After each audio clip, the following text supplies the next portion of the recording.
Kathleen Murf+E, and welcome to Murf+E Unfiltered, Zero BS Biz Talk. I'm here today with my co-host, Eliot Grossman. How are you, Eliot? I am doing great, Murph. How you doing? I'm doing well. We made it to March. Thank God, right? I'm just, now we're done. It's freezing cold today. It's awful, and I'm just ready for spring.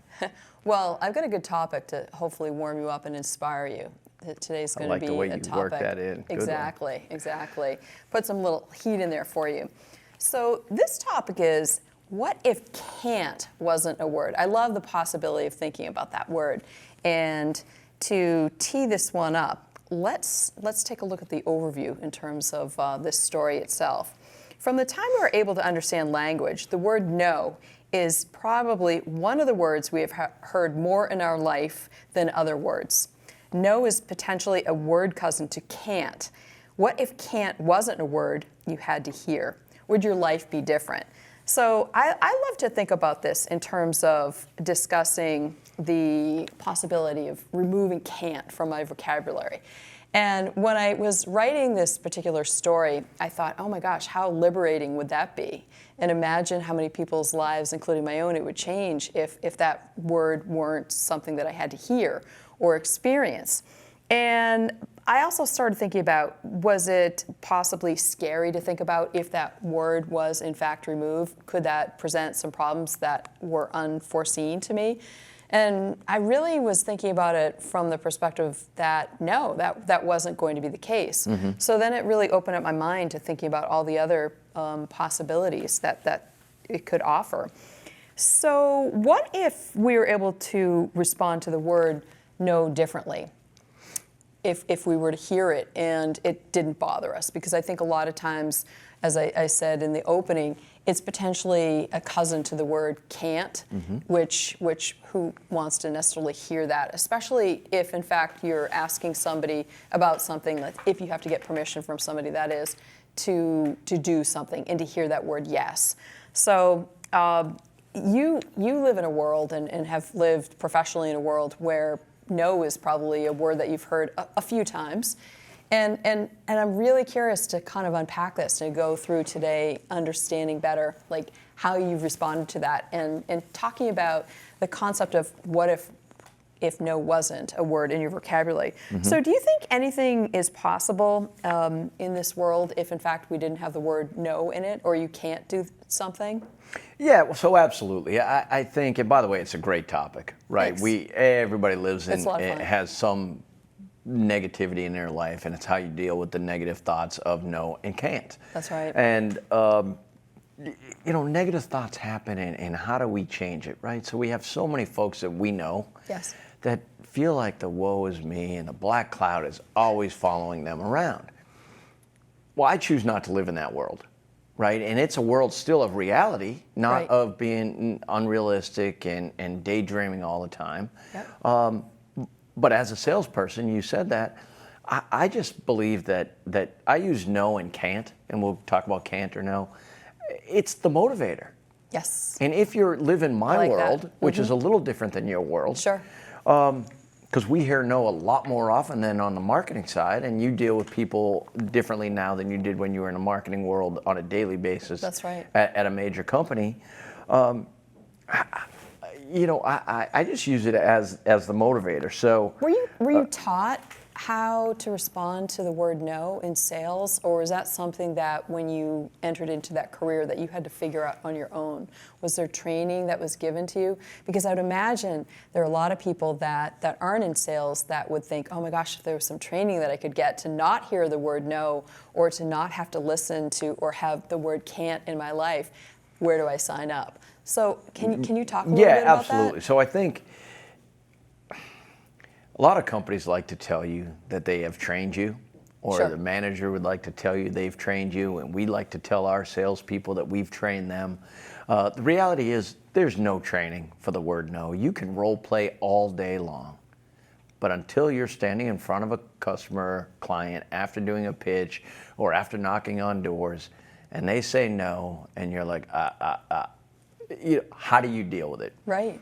Experience deals with it, Murph, and quite honestly, you have to have that, we just talked about this before the cameras came on, the false bravado, the fake it till you can, fake it till you make it type of stuff. Sure. And when you're around long enough, or you start hearing no, and your brain is able to listen to the customer or the client, and yet on the other side do the dance in your mind in sales, like, okay, I'm prepared for the no, until you get no. And then you're like, how do I deal with it? How do I figure it out? So I just think experience teaches us everything, and you can do everything you want as far as role playing, but nothing prepares you until you get that true no. Good. I like hearing that, because I always imagined that there was some special secret class that only only if you had a code could you get into it, and it was a very selective code that only people that had the profession of sales could get into. So in my career of motivating people and inspiring them to leverage their talents, this is something that comes up quite frequently, and it's something that I get asked all the time. Well, let me jump in, because not everybody, as I talked about the black cloud, not everybody can remove the word can't. That's right. From the vocabulary. No. So I'm sorry to interrupt, but now That's it's fine. about, and I had jotted that down, not everybody can take it out. No. And those people normally don't do well in sales. They just don't, right? So go ahead, tell me how you... Well, I was going to say, although certainly there may be a list of people that may not be able to remove no or can't from their vocabulary, I still think that there are instances where they can have that same scenario applied to them, where in fact they can look for that yes, or they can look for that can in certain instances. It may not be all the time, because they may not be wired or comfortable enough with that, but I think that there is a possibility of people becoming more comfortable with being able to figure out solutions which will allow them to get the response that they're looking for. So that brings it to the next point, right? Changing that. Yes. Changing the philosophy from no and can't is always negative, because it's not always negative. Not it's how you always. perceive it, how you look at it, That's how you view it, correct. because sometimes not every customer, every marketing person, every client's going to say, yes, give me 4,000 cases or whatever it may be. So tell me, when it comes to change, how do you look at it, the importance of looking at it differently? So I think I look at it similarly to the way that you do. I don't always see, I look at change as a good thing, and that it's not a negative word, and I try to encourage people to embrace change. Most people are not comfortable with change. They enjoy it when there's status quo, they have the routine. Please don't shake it up for me. I like it this way. But in fact, there are certain situations where change is going to be the best thing for them, and they need to embrace that. So what I say to those people is that if you're not comfortable with change, or if you're not comfortable with going after hearing that yes, or yes, you can do something, come up with a plan B, C, and D. Right. Don't think that like your one shot is all that is required, and that if you get shut down, you just move on. As you know, in the sales profession, you would have packed up your tent a long time ago and gone home if that was the case, if you didn't have those plans in place that were your backup plans that you have to live. Well, think about that for a second, Murf, For. right? And keep your thought. Yes. We've heard no our whole lives, what you talked about, and you started. That's right. So we heard our no from our parents more than any other word. Oh, we sure did. Correct? Yes. But what did we do? We continued to hound them and beat them up and not, We were practicing. Literally. Yeah, no, until we wore them down. That's right. Until finally, maybe 1 out of 10 times you got a yes. That's right. Right? That's It's right. no different. It really. And I'm sorry to interrupt again. It's No, just that's I just love fine. this topic. I do too, and it's not just necessarily a topic that applies to sales. This is a life topic. It's a life I mean, topic. everyone has to deal with circumstances where they have to put in a request for something that's probably going to be uncomfortable every now and then in terms of them asking about it. So what if somebody gave you permission to live a life without the word can't or no in your life? What would that look like? Yeah, so when I read that and you sent me the notes, this is the one thing that kind of got me. Again, you can choose the black cloud or you can choose the realistic side of it. Just because you have the black cloud doesn't mean it's not realistic. I give myself permission to live with the can't and no. I like that. You don't need permission from anybody. What if someone gave you permission? give yourself permission Yes. to live without no or you can't, depending on, I'm not talking about life. We hear that all the time. I'm talking if you're in the business side of things. Let's just say you wanted to lose 10 pounds. Oh, I can't do it. Yes, you can. That's right. Don't give yourself permission to say no. Give yourself permission to say yes. That's correct. It sounds so simplistic, so elementary, but the truth is, you can live without no and can't. Use it as a motivator. I completely agree with that. And I would say, I had this conversation last week with somebody where they were giving me a lot of excuses, just like you were talking about in terms of I can't do this and I can't do that. And so I said, well, what if I gave you permission to do those things? If you're not going to give yourself permission, I'm giving you permission. So the next time we talk about this situation or these situations, I want to hear that you had a different mindset and that you were able to think things through and perhaps do those things that you weren't allowing yourself to do because you weren't giving yourself permission. Right. So that not that you need my permission, but I'm going to give it to you because you aren't allowing yourself to have that permission that you deserve and that you should have. Right. So I've got some tips I want to share in terms of this topic and helping people that may in fact be struggling and thinking, I can't do that. I don't want that to be the case. Absolutely. So I'll be quick because I know we're on time. So part of the note said tell a mini story, and I do want to tell this story. A gentleman I still work with, and he's a friend of mine, I said, you're wasting your time. Don't go after that account. Don't go after that account. It's a long drive. Don't do it. Don't do it. I said, oh, dude, I'm going to close that deal. No, you're not. You're not.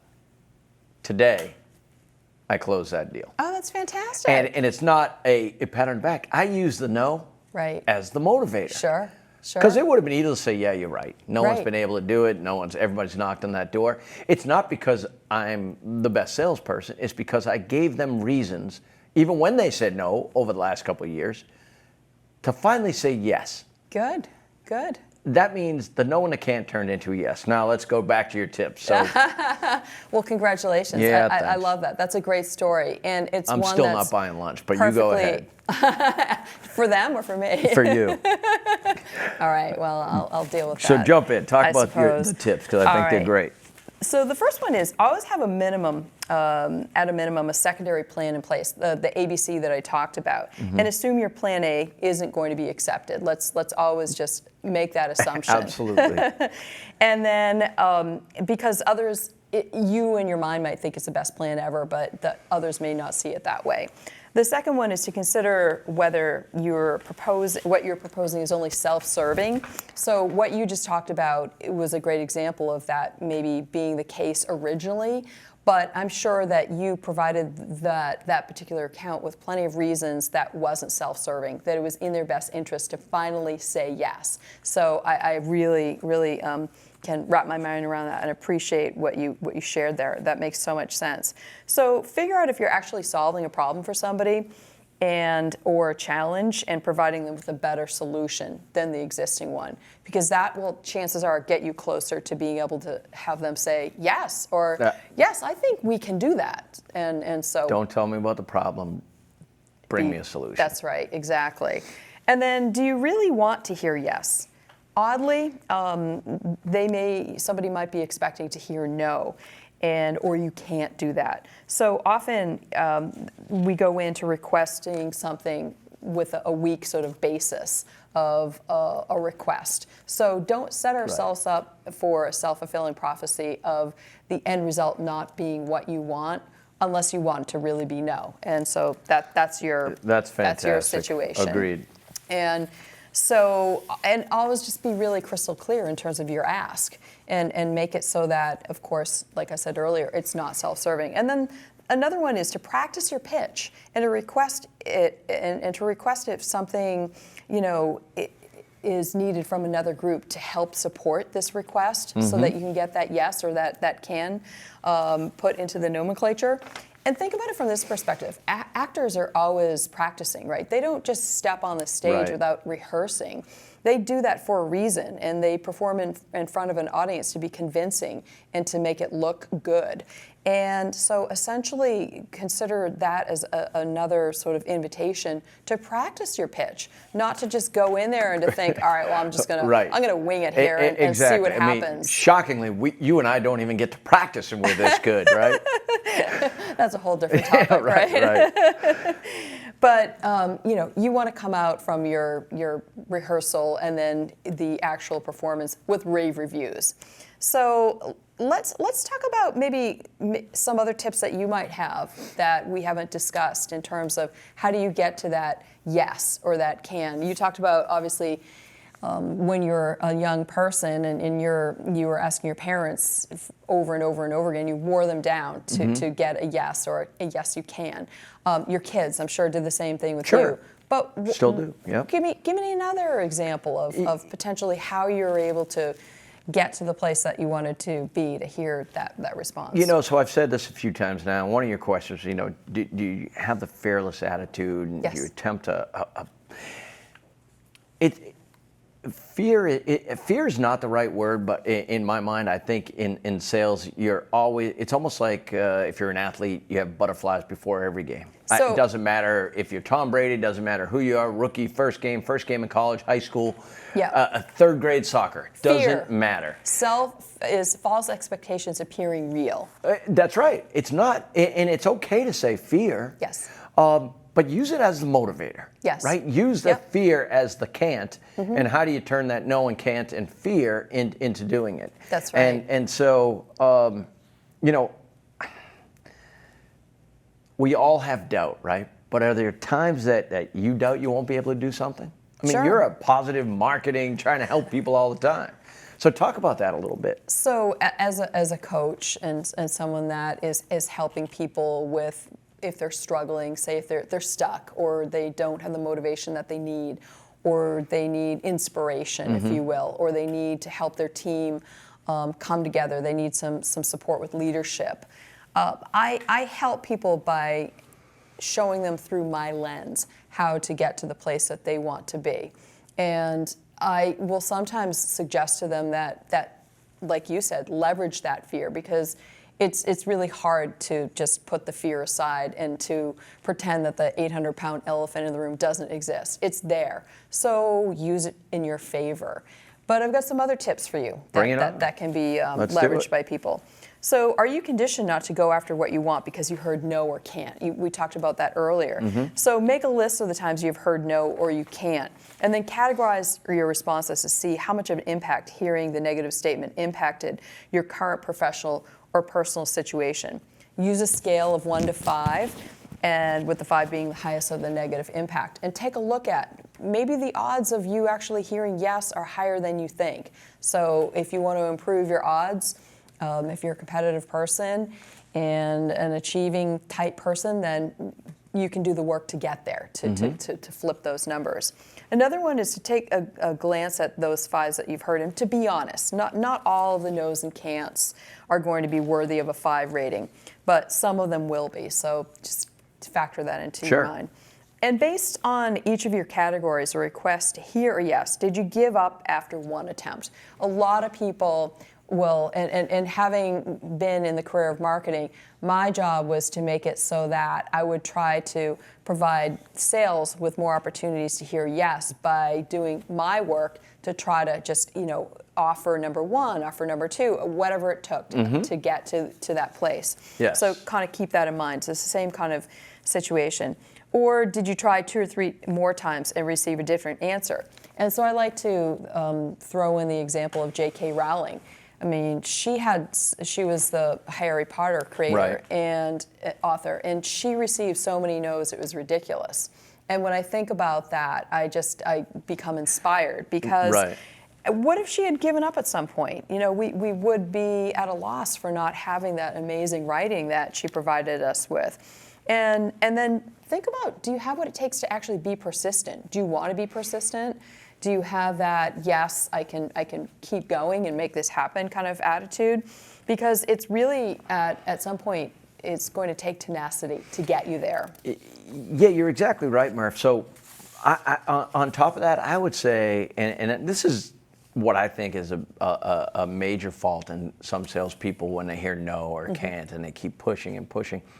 It's okay to not always be pushing or asking for the sale. Right. Right. Some managers say you got to ask. You got to. Right. You have do. to dial it back sometimes. They know that you're there to meet with them because you want to sell something. That's right. On our side of it. That's right. But how about ask about them? How about find out about them? What makes them tick? Be a little more human than a robot in the salesperson. We want to buy some. Will you buy something from me? Be more human and go about it that way. Exactly. And I think that that's a big mistake that people will make is they take the human aspect out of the process and sometimes go into robot mode, especially, not to pick on salespeople too much, but I think that they're in a situation more often than not where their job depends on asking. Yes. So making a few tweaks can really make a difference, and your suggestion is a fantastic one. And sometimes it may take an extra week, 2 weeks, a month, 2 months, 6 months. But if you continue to work towards that and be a little more human, they're going to say, wow, Murph's pretty fun to work with, or Eliot's not a bad guy to work with, and he's brought me some solutions, and I know the product's good. And it comes down to developing that relationship with people, because that's ultimately, at the end of the day, what it's all about. And so let's help people to get there. So you had asked me earlier, are there ever any times that I doubt or potentially my clients doubt that they can accomplish something and get to that yes or get to that you can. And when they're like challenged with being able to do that, I focus them on a couple different things. The first one is to focus them on their top 5 strengths, to leverage those top 5 strengths that they're good at, to help them, to look to those as offering a solution potentially to get them the results that they're looking for. Also to focus on their values. Is this something that they really, really, truly want to go after? Is this in alignment with their values? And then the last thing is to, you need to believe that you can achieve. I really like that. I just was thinking about that this morning. If you go in with a negative thought, guess what? Chances are you may end up with a self-fulfilling prophecy there of getting that no, because you didn't believe that you could achieve what it was that you were going after. So that's really important. And then, you know, is there ever a time where you should, like you had suggested earlier, where you should back off and not necessarily just keep pushing? And is there some advice that you could offer in terms of how do you know when that's the case? How do you know when you've crossed that line, you've gone too far, and you're in trouble now? Yeah, well, first of all, customers, clients, they sense whether you believe in what you're doing. They sense whether you're comfortable, and that immediately puts them at ease. You, in turn, as a salesperson, a sales manager, need to understand quickly, okay, they're not ready. Right. They didn't say no, they're just saying they're not ready yet. You need to feel it. It's almost like that. That's when you use fear to kind of, I'm a little scared right now. Back off, use it to your leverage, say, no problem. And you have to read them, their body language as well, right? You have to be mindful of how they're expressing themselves. And that comes with experience, Murph. Right. And we go back to that old thing of training. You got to make it a training. But again, training is all about hands-on training. There's nothing. There's no. What's the word I'm looking for? There's nothing like hands-on training and getting in front of customers. Experience. So, yeah, experience. So do you have a favorite example of a time when you didn't expect to hear yes and you heard yes? You know. And I'll share mine. Yeah, why don't you go first? Okay. Yeah. So it was, I was really interested in becoming an advisory board member at the University of Maine Business School. And I had to go through a certain procedure to be able to be considered for that particular role. And actually I was thinking that it was a long shot because I was going to be the only person on the board that didn't graduate from the business school or graduate from a business school. I have a liberal arts degree with a degree in journalism with a focus in advertising and marketing. So I thought there's no way. So I did in fact hear yes, that I was accepted and now on the advisory board at the University of Maine Business School, both the undergraduate and graduate programs. So that was like a real big win for me. Yeah, so which is awesome and amazing, and I know you hold it kind of dear to your heart. I know that's important to you. For me, this is going to sound corny, and it's not meant to be, but it was my first sale. The first sale I ever got. What was your product or service? Yeah, I was in the baker world manufacturing industry back then. It was a long time ago. I was as green could be. And when the owner of this company said yes to buying my product, buying in essence, buying me, it was the best thing ever. It was just the best feeling ever, and I kind of hold that near and dear. I love it. And I was scared. I was fearing. I knew I was going to get a no, and I got a yes. So I went in negatively because I was a rookie. So there you go.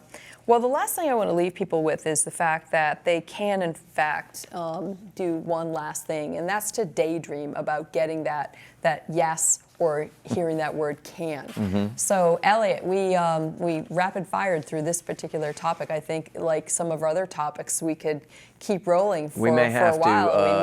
We may have to do episode 28 with this, but that's right. For sure. So I want to thank you, and I want to thank everybody for joining us here today. Stay tuned for lots more shows coming up, and we'll see you here next time. Thank you. Thanks, Eliot. Thanks, Murf. Great show. Good job.